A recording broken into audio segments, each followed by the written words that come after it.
بسم الله الرحمن الرحيم الحمد لله الذي لا يجره حق القائلين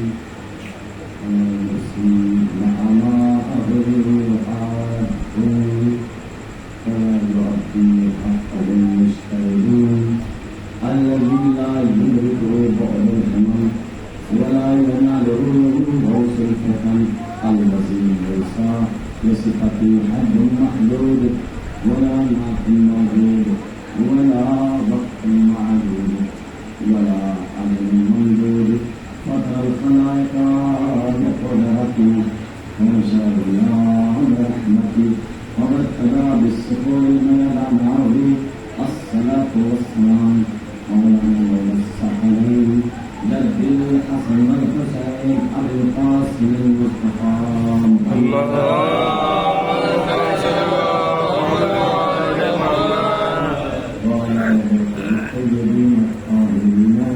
معصومين المنتجبين المنتخبين من الحياة والمنكر أما بعد فقد قال الله تبارك وتعالى في كتابه المجيد وفرقانه الحميد بسم الله الرحمن الرحيم إن الله اصطفاك وطهرك واصطفاك على نساء العالمين صلوات الله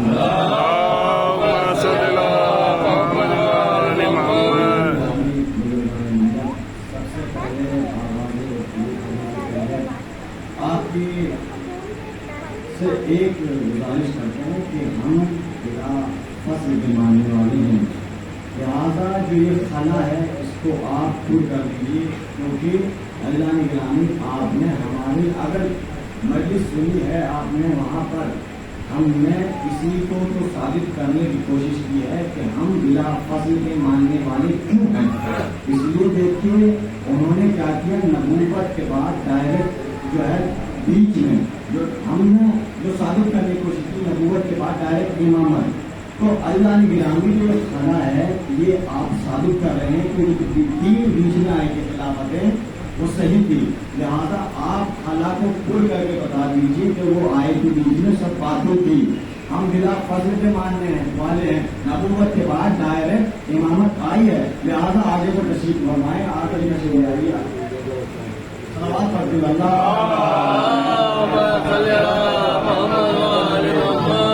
اللہ نے گرامی دیکھیے جلدی سے بات آپ تک پہنچا دو اور جلدی سے بات آپ تک ختم ہو جائے گی۔ اللہ نے گرامی دیکھیے آپ جو ہے مجلسیں کر رہے ہیں، آپ بھی مجلسیں کر رہے ہیں، آپ بھی مجلسیں کر رہے ہیں، سب مجلسیں کر رہے ہیں، ہے کہ نہیں؟ اور ابوجا وہ کر بھی رہے ہیں اور آپ بھی فرما رہے ہیں، مجلسیں کرتے بھی آ رہے ہیں۔ میرا سوال یہ ہے کہ آپ اتنی صبح سے لے کر شام کی آخری مجلس شاید ہے اور اس کے بعد تابوت، کیونکہ اللہ نے گرامی سوال یہ ہے کہ آپ اتنی مجلسیں کرتے کرتے تھک گئے ہوں گے، ہے کہ نہیں؟ اللہ نے گرامی تھک گئے ہوں گے، اور میرا سوال ہے آپ سے، آپ تھک گئے ہوں گے، آپ تھک گئے ہوں گے۔ میں نے آپ سب سے سوال کیا اور خاص طور سے عبدال چار سوال کیا کہ آپ صبح سے مجلسیں کر رہے ہیں اور مجلسیں کرتے کرتے آپ تھک گئے، تھکنے کے باوجود آپ اتنی مجلسیں کر رہے ہیں، آپ اس کا جواب دیجیے۔ تو عبدال چار مجھے کہیں گے کہ دیکھیے مولانا ہم تھکے ضرور ہیں، لیکن ہم مجلسوں میں آ کے دنیا کو بتاتے ہیں تھکے ہارے لوگ رشتے داری میں نہیں جاتے، اداکاری میں آتے ہیں، رشتے داری میں نہیں آتے، اداکاری میں آتے ہیں۔ عزیزان گرامی مجھے یہی انتنی بازار کے کسی مومن بھائی نے ایک بات پرسوں مجھے بتائی تھی، وہ آج ثابت بھی ہو گئی۔ مجھے کہا گیا تھا کہ مولانا دیکھیے آپ راستے میں رات کے وقت کہیں نکل جائیے کالا کپڑا پہن کر، اگر آپ کالا کپڑا پہن کر نکلیں گے تو آپ کو کوئی پولیس والا نہیں ٹوکے گا۔ تو یہ میں نے بات سن لی اور میں نے آج اس کو آزما بھی لیا۔ ہم آج گئے تھے ٹوپی کے سلسلے سے میدان سے چنائی پر گئے، اس میں گئے دال منڈی میں گئے۔ جب دال منڈی میں جا رہے تھے آج آپ نے سنا ہوگا دو آ رہے تھے، ایک مودی جی ایک یوگی جی، وہ آ رہے تو سب کو روک رہے تھے، رک جائیے سائر ہٹ جائیے، سائر ہٹ جائیے۔ ہم بھی آگے بڑھے، ہم آگے جب بڑھے تو مجھے کسی نے نہیں کہا، یہ میرا جائزہ ہے، مجھے کسی نے آگے بڑھنے سے نہیں روکا۔ تو عزیزان گرامی آپ کہیں گے مولانا آپ بڑے بن گئے، آپ کی اتنی حیثیت کہ آپ کو نہیں روکا، آپ اپنے آپ کو خود کو بڑا کہہ رہے ہیں. میں کہوں گا میں بڑا نہیں بنا، یہ لباس بڑا بنا. گرامی وہاں سے جب میں آیا نکل کر تو میں نے میں نے سوچا کچھ دیر آخر کیا ماجرا ہے، مجھے کیوں نہیں روکا، کیا ماجرا. کچھ دیر سوچنے کے بعد میں نے یہ ریئلائز کیا کہ پولیس والے بھی جانتے ہیں غدار قومیں اور ہوتی ہے، اداکار قومیں اور صاحب بڑے محمد.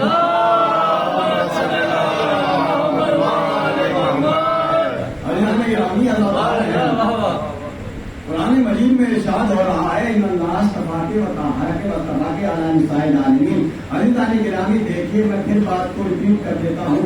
عزیزان گرامی یہ جو ہے یہ آیت جناب مریم کے سلسلے میں کہ اے مریم ہم نے آپ کو مطہر چن لیا اور پھر کہا پھر ہم نے آپ کو چن لیا کیا تمام عالمین کی عورتوں میں سے چن لیا آپ کو 2 بار چنا. تو عزیزان گرامی جناب مریم نے یہ بات کہی. آپ سے ایک بات کہہ کے فکرہ کہہ کے میں اپنی تقریر کا آغاز کرنے جا رہا ہوں. عزیزان گرامی وہ یہ جناب مریم نے روزہ رکھا تھا، کون سا؟ خاموشی کا روزہ. عزیزان گرامی اگر آپ بغور سماعت فرمائیں تو شاید میری بات تک پہنچنے سے پہلے آپ اپنے ہاتھوں کو بلند کر دیں گے. عزیزان گرامی یہ بات یہ ہے کہ جناب مریم نے خاموشی کا روزہ رکھا. عزیزان گرامی اور ایک منظر اور تاریخ میں ملتا ہے.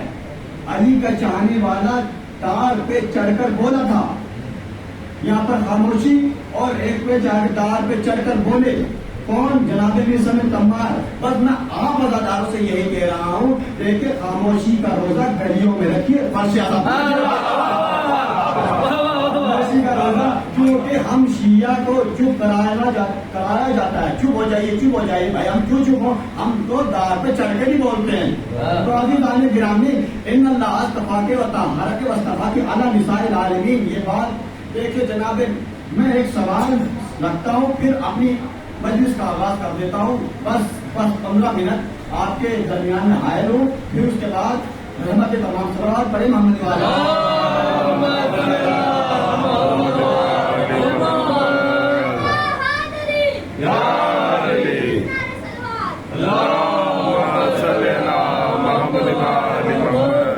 گرامی چھوٹی چھوٹی باتیں آپ تک پہنچا رہے ہیں.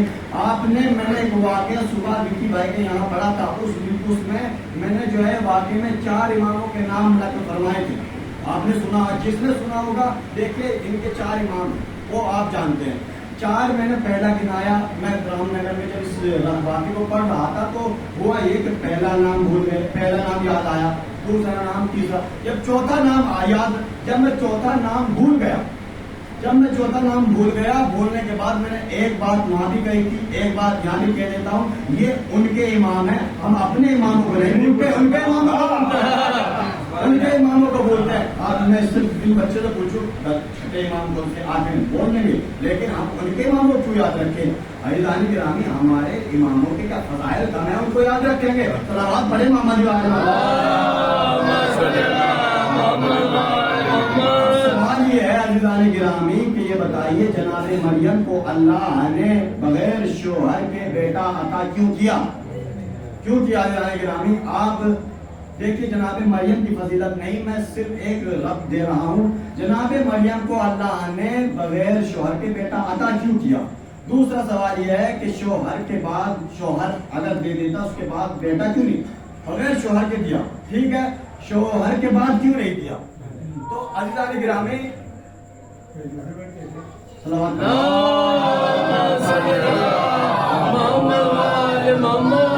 جناب مریم کو جو بیٹا دیا ہے یہ بغیر شوہر کے کیوں دیا؟ آپ تک ہمیشہ ایک جواب پہنچتا ہے، ہم تک بھی ایک جواب پہنچا. سن 2023 گزر رہا ہے، آہستہ آہستہ یہ بھی چلا جائے گا، 24 آئے گا، 25 آئے گا. یہی جواب جو آ رہا ہے ہماری نسلوں تک آہستہ آہستہ جا رہا ہے کہ اللہ نے جناب مریم کو بغیر شوہر کے بیٹا اس لیے دیا کیونکہ اس دور میں کوئی جناب مریم کا کف نہیں تھا، کوئی ہمسر نہیں تھا، اس لیے جناب مریم کو اللہ نے بغیر شوہر کے بیٹا دیا، یا آپ تک بھی جواب پہنچا، ہم تک بھی جواب پہنچا. تو میں سوال اردنی بازار کے عزاداروں سے یہ کرتا ہوں کہ یہ بتائیے کہ معصوم بناتا کون ہے؟ معصوم کون بناتا ہے؟ آپ بے ساختہ ہو کے کہیں گے معصوم اللہ بناتا ہے. تو پھر یہ سوال ہے کہ اللہ مجبور تو نہیں ہے. اللہ تو جو ہے مختار ہے. اللہ جو ہے وہ مختار ہے، مجبور نہیں ہے. جب اللہ مجبور نہیں ہے تو وہ پھر جو ہے ایک معصوم کو جناب مریم کے زمانے میں پیدا کر دیتا، خلق فرما دیتا اور شادی کروا دیتا. ہاں یہ الگ بات ہے، مجبوری اگر اللہ کے پاس مجبوری نہیں ہوتی، اللہ مختار ہے، مجبوری نہیں. ہاں اگر یہ خود جناب مریم کی والدہ آ کے کہیں کہ میں اپنی بیٹی کو اس لیے غیر معصوم سے نہیں بھی آئی کیونکہ میں جو ہے مجبور تھی، معصوم سے ہی بھی آنا چاہیے. اللہ تو مجبور نہیں ہے، اللہ چاہتا تو ایک معصوم کو پیدا کر دیتا ہے کہ نہیں اللہ کے گرامی. تو پھر میرا سوال ہے، اس قانون جو یہ بنایا ہے بغیر شوہر کے بیٹا پیدا ہو رہا ہے، تو دو قوانین ٹوٹے اس سے جو ہے ایک قانون فطرت کیونکہ جناب مریم سے پہلے نہ کوئی بغیر شوہر کے پیدا ہوا. آپ کہیں گے جناب آدم وہ تو اللہ نے خلق فرمایا، بغیر شوہر کے نہ پہلے پیدا ہوا نہ بعد میں پیدا ہوا، بغیر شوہر کے. یہ فطرت ہے قانونی. ہم نے کہا کہ فطرت کبھی چینج نہیں ہوتی، عادت چینج ہو جاتی. یہ قانونی فطرت. اور اس بیٹے کے پیدا ہونے سے ایک مذہب وجود میں آیا، عیسائی مذہب. کیونکہ بیٹا پیدا ہوا، انہوں نے عیسیٰ کو کیا مانا؟ اللہ کا بیٹا. کیونکہ ان کے کوئی اولاد ہی نہیں. اللہ نے ہمیں ایک نتیجے تک لا رہے ہیں. دیکھیے یہ بات ہو گئی تو میں سوال کروں گا پروردگار عالم، اگر تجھے بیٹا دینا ہی تھا تو اس کے ساتھ پہلے جناب مریم کے لیے ایک معصوم کیوں نہیں پیدا کر دیا؟ اب توحید پر بھی حرف آئے گا اور توحید خطرے میں بھی ہے، کیونکہ اللہ قانون کو نہیں توڑتا. سب سے زیادہ اصول کا کلام میں اصول کا سب سے بہترین جاننے والا کون ہے؟ اللہ. اصول کلام بہترین جانتا کون ہے؟ اللہ. تو عزیزان گرامی میں کہوں گا میرے مالک، جب تو نے مریم کو پیدا کیا، مریم کے لیے ایک معصوم کو خلق فرما دیتا، معصوم کو پیدا کر دیتا اور اس سے جناب عیسیٰ کو پیدا کر دیتا ہے کہ نہیں عزیزان گرامی؟ میں نے یہ بات کی، اے پروردگار عالم تیرا نہ توحید کو خطرہ ہوتا نہ قانون فطرت ٹوٹتا. تو پروردگار کو میں نے سوال کیا، عجب نہیں کہ آواز پروردگار آئے کہ دیکھو میں اگر اس وقت جناب مریم کے دور میں معصوم ایک پیدا کر دیتا، معصوم کو خلق فرما دیتا، معصوم کو پیدا کر دیتا اگر میں جناب مریم کے دور میں، تو جناب مریم کو بنا بیٹھا تھا بطول صغرا جناب مریم، بطول کبرا جناب سیدہ بطول کبرا. عزیزان گرامی میں بنا بیٹھا تھا جناب مریم کو بطول. اور اگر میں مریم کا کسی معصوم سے عقد کروا دیتا، نکاح کروا دیتا، تو وہ معصوم قیامت تک یہ کہتا کہ میرے گھر میں بطول ہے، میں بطول کا میں شوہر بطول ہوں. میری زوجہ کون ہے؟ بطول ہے. تو اللہ نے کہا اللہ کہتا ہے کہ میں یہ نقصان برداشت کر سکتا ہوں، علی کی ہمسری برداشت نہیں کر سکتا. علی کی ہمسری برداشت نہیں کر سکتا. اگر میں جملہ کہوں مجھے نہیں پتا، یہ ہواؤں سے گزر جائے گا یا مومنین اردنی بازار کے دل میں اتر جائے گا کہ اب دیکھیں جو اللہ علی کی ہمسری نبیوں میں برداشت نہیں کرتا، وہ اللہ مکے میں کمینوں کے درمیان کیسے برداشت کر لیتا ہے کہ نہیں؟ سوال پڑے محمد جواد. اللہ علی کی ہمسری ندیوں میں برداشت نہیں کرتا، وہ مکے کے کمینوں میں کیسے برداشت کر لیتا؟ عزیزان گرامی، لوگ ہم سے بڑے شوق سے بحث کرنا چاہتے ہیں، ہے کہ نہیں عزیزان گرامی؟ بہت شوق سے آتے ہیں بحث کرنے کے لیے، کرتے ہیں. میں ان سے کہتا ہوں آئیے، اگر آپ کو بحث ہی کرنی ہے تو کریے بحث، آپ جو ہے ایک مناظرہ کر لیجیے. ہم کہیں گے اللہ گرامی مولائے کائنات کے فضائل ہیں عزیزان گرامی. آپ میں نے پھر ہم کہہ رہے ہیں کہ خاموشی باہر گلیوں میں اچھی لگتی ہے، فرشی ادا پر اچھی نہیں لگتی. عزیزان گرامی دیکھیے جناب مریم کو اللہ نے بغیر شوہر کے. اب دیکھیے یہ واقعہ جناب مریم جو ہے وقت پیدائش جناب عیسیٰ کا آ چکا ہے. جناب عیسیٰ ابھی پیدا ہونے والے ہیں. اللہ نے کہا اے مریم خانہ کعبہ سے باہر تشریف لے جائیے، باہر بھیج دیجیے، باہر چلے جائیے. جناب مریم کو مکے سے کعبے سے اللہ نے باہر بھیجا. کیوں؟ کیونکہ جو آنے والا تھا وہ روح اللہ تھا، نفس اللہ نہیں تھا. ارے نفس اللہ اور ہوتا ہے، روح اللہ اور ہوتا ہے. عزیزان گرامی اگر اور بہترین کر دوں دیکھیے عزیزان گرامی اللہ کے نبی ہے عیسیٰ اور اللہ کے علی ہے فخر عیسیٰ. فخر عیسیٰ صلوات بڑے محمد گرامی. دیکھیے یہ بحث کرتے ہیں ہم سے. دیکھیے جناب فاطمہ بنت اسد گھر سے نکلی اور پہنچی مکے میں کعبے کے اندر جا کر پہنچ گئی. جیسے یہ پہنچی تو عزیزان گرامی میں یہ کبھی نہیں کہتا ہوں کہ آپ یہ بات کو ثابت کر دیں تو میں اپنا مذہب بدل لوں گا. اس لیے کہ باپ بدلنا آسان ہے، مذہب بدلنا آسان نہیں ہے. مذہب یعنی علی. عزیزان گرامی باپ بدلنا آسان ہے، علی بدلنا آسان نہیں. ہاں میں یہ کہوں گا کہ میرے مطالعے میں کمی ہوگی. اگر یہ بات آپ ثابت کرتے ہیں تو میں آپ کے ہاتھ پر بیعت کر لوں گا، آپ کے ہاتھوں لکھ جاؤں گا، آپ کی غلامی کر لوں گا. آپ اگر اس بات کو ثابت کر دیں کہ جناب مریم جب 3 دن 3 رات کعبے میں رہی انہیں ابو طالب ڈھونڈنے گئے ہوں، اگر یہ بات ثابت کر سکتے ہیں آپ ثابت کر دیجئے تو میں آپ کے ہاتھوں لکھ جاؤں گا، غلامی کر لوں گا. عزیزان گرامی یہ تاریخ میں قصہ رقم ہے، یہ آپ پڑھ سکتے ہیں. عزیزان گرامی جناب فاطمہ بنت اسد گئیں. اب مکے والے پریشان. جناب فاطمہ کو انہوں نے دیکھ لیا کہ جناب فاطمہ گئی کعبے کے درمیان چلی گئی اور جیسے دیکھا پریشان ہوئے، اکٹھا ہو کر سب آ گئے دروازے ابو طالب پر. رسول بات کیا اے متولی کعبہ، اے ابو طالب گھر سے باہر نکلیے. رسول بات کیا، تاریخ بتاتی ہے جناب ابو طالب آئے، دروازہ کھولا اور جیسے ہی دروازہ کھولا جملہ سمجھ سمجھیے گا، دروازہ کھولا تو پھر ان سے سوال کیا مکے والوں نے کہ اے ابو طالب ہم نے آپ کی بیوی کو دیکھا کعبے کے قریب پاس گئی، ایک دیوار شق ہوئی، اندر گئی، پھر دیوار بند ہو گئی. جا کے پوچھیے تو صحیح، جا کے پوچھیے، خیریت تو لیجیے، آخر کیا ماجرا ہے، جا کے پوچھیے. تو تاریخ لکھتی ہے ابو طالب نے یہ کہتے ہوئے ان کے مکے والوں کے منہ پہ دروازہ بند کر دیا. مجھ سے کیوں پوچھ رہے ہو؟ بلانے والا جانے یا جانے والی جانے، بلانے والا جانے یا جانے والی جانے. اللہ نے گرامی مکے والے پریشان ہیں، 3 دن 3 رات پریشان رہے. روایت بتاتی ہے، تاریخ بتاتی ہے مکے والے مرد، مکے والی عورتیں سب 3 دن 3 رات سوئی نہیں، سب کوئی نہیں سویا. لات والے لات سے پوچھتے، منات والے منات سے پوچھتے، عزا والے عزا سے پوچھتے کہ آپ نے جو ہے مریم کو باہر آتے ہوئے تو نہیں دیکھا، فاطمہ بنت اسد کو باہر تو آتے ہوئے نہیں دیکھا. سب نے کہا ہم نے نہیں دیکھا. تو عزیزان گرامی 16ویں رجب کو سب مکے والے اکٹھا ہو کر گئے. کہاں پر؟ کعبے کے قریب. جیسے کعبے کے قریب گئے دستک دی. دستک دی.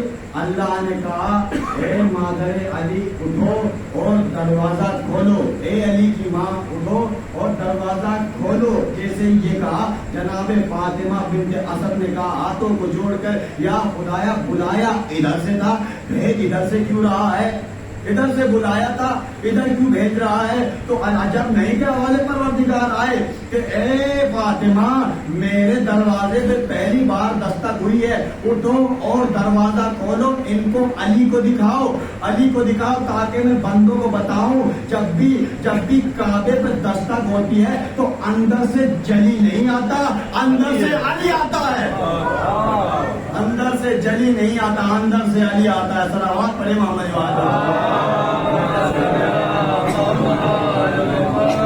عزیزان گرامی مولائے کائنات کے فضائل سن کے یہ نہ سوچا کیجیے کہ عقیدہ توحید خطرے میں ہے. ایک چھوٹا سا جملہ بول کے آگے بڑھ جاؤں کہ دیکھیے علی کے فضائل نہ گھٹاؤ، عقیدہ توحید بڑھاؤ، عقیدہ توحید بڑھاؤ، فضائل علی کم نہ کرو. کیونکہ عزیزان گرامی سورج زمین پر نہیں آتا، کرنیں آتی ہیں. اللہ زمین پر نہیں آتا، 14 معصومین زمین پر آتے ہیں. کیوں عزیزان گرامی؟ کرنیں سورج نہیں، سورج کا اثر ہے. 14 اللہ نہیں، اللہ کا اثر ہے. جیسے کرنوں کے بغیر سورج نہیں پہچانا جاتا، ویسے ہی 14 کے بغیر اللہ بھی پہچانا نہیں جاتا. عزیزان گرامی یہ 14 ہیں تو اللہ کی توحید ہے. ان تو کنزم مخفیہ، میں چھپا ہوا خزانہ تھا، میں نے چاہا کہ میں پہچانا جاؤں. دلیل ہے عزیزان گرامی، صلوات پڑھی محمد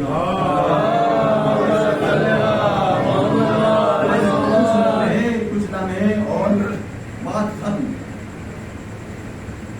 دیکھیے عزیزان گرامی، میں نے توحید پرست لوگوں سے سوال کیا کہ انہیں اللہ کو پہچانا کیسے. دیکھیے چلانے سے کچھ فائدہ نہیں ہے، آہستہ آہستہ ہی پڑھنے سے فائدہ ہے. صلوات پڑھے محمد. سمجھ میں یہ بات آ گئی ہے کہ لفظوں میں اگر بلندی ہے تو آواز میں بلندی ہونے کا کوئی فائدہ نہیں ہے. آواز لفظ بلند آپ کے سامنے بیان کرتے ہیں تو خود آپ تک بات پہنچ جائے گی. آہستہ آہستہ ہی ہم بیان کر دیتے ہیں. عزیزان گرامی میں نے توحید پرست لوگوں سے پوچھا بتائیں آپ نے اللہ کو کیسے پہچانا. انہوں نے دلیلیں دینا شروع کی. گردش لیل و نہار، یہ رات کا بدلنا دن کا آنا، اور یہ سورج نکل کے بتاتا ہے اللہ ہے، یہ سورج غروب ہو کے بتاتا ہے اللہ ہے، یہ ہوائیں چل کے بتاتی ہیں اللہ ہے، یہ فضائیں چل کے بتاتی ہیں اللہ ہے، یہ سمندر کے اپنے دھارے پہ چل کے بتاتا ہے اللہ ہے، یہ چاند سورج کا چمکنا بتاتا ہے اللہ ہے، انسان پیدا ہو کے بتاتا ہے اللہ ہے، انسان مر کے بتاتا ہے ان کو کوئی مار رہا ہے. تو میں کہوں گا تو نے اس کا مطلب یہ ہے اللہ کو ذات سے نہیں ان کی نشانیوں سے پہچانا. ذات سے نہیں پہچانا، ان کی نشانیوں سے پہچانا. اب جو تو نے نشانیاں بتائی ہیں یہ اللہ خود کچھ نہیں کرتا، یہ اللہ نے چند فرشتوں کو ان کے لیے تعین فرمایا ہے. یعنی یہ ہوائیں فرشتہ چلاتا ہے، سورج فرشتہ نکالتا ہے، سورج کو غروب فرشتہ کرتا ہے، بارش فرشتہ برساتا ہے. یہ سب کچھ فرشتے کرتے ہیں. جن فرشتوں کو تو نے بتایا ہے جو کام کرنے والے فرشتے ہیں، تم نے دیکھا جو تم نے نام بتائے ہیں یہ کام کرنے والے فرشتے، یہ کبھی علی کے در پہ درزی بن کے، کبھی اسیر بن کے، کبھی فقیر بن کے آتے ہیں. عزیزان گرامی اب ہم تم کو بتاتے ہیں کہ ہم نے اللہ کو پہچانا کیسے. ہم نے جب دیکھا علی نے سجدے میں سر رکھا تو ہمیں سمجھ میں آ گیا یہ علی اور ہے، وہ علی اور ہے. سمجھ میں آ گیا. صلوات بڑے محمد. عزیزان گرامی بس آپ کی رحمت تمام. دیکھیے فضائل علی بیان کرنے کے لیے جو ہے یہ آپ سمجھاتے ہیں. فضائل علی کے لیے روشنائی اگر کوئی سمندر کی لائے جائے وہ بھی کم ہو جائے، اور اگر درخت کے اوراق بھی ہیں یہ اوراق بن جائے، پیجس بن جائے تو تب بھی نہیں، اور درخت اقلام بن جائیں، قلم بن جائیں، فرشتے رائٹر بن جائیں تب بھی ہمارے کائنات کے فرشتے ہم رقم نہیں کر سکتے. چند منٹوں میں ایک چھوٹی سی فضیلت کی بیان کر دیں تو بہت بڑی بات ہے. عزیزان گرامی زندگی پر علی کے فضائل بیان کرتے چلے جائیں، زندگی کم پڑ جائے گی، مولا کے فضائل کم نہیں پڑیں گے. عزیزان گرامی ہمارا موضوع یہاں سے تو ختم. اب جب موضوع ہمارا شروع ہوگا، آغاز ہوگا، کل بحث ہوگی اسی کہ مولا کائنات کے پاس جب خلافت آئی انہوں نے کیا کرنا شروع کیا. عزیزان گرامی بس میں وقت مسائل آج سب سے بڑے علی کی بات آپ کو بتا دی. اللہ سب سے بڑا علی، پھر اس سے چھوٹا مولا کائنات علی، پھر ایسے ہی جناب علی اکبر علی، جناب سید سجاد علی، ایک 6 مہینے کا بچہ علی. علیوں اس کا تذکرہ فرمانا ہے. 6 مہینے کا بچہ علی. ان کا شعور یہ ہے کہ دیکھیے تیر لگنے کے بعد فطرتاً انسان، فطرتاً بچہ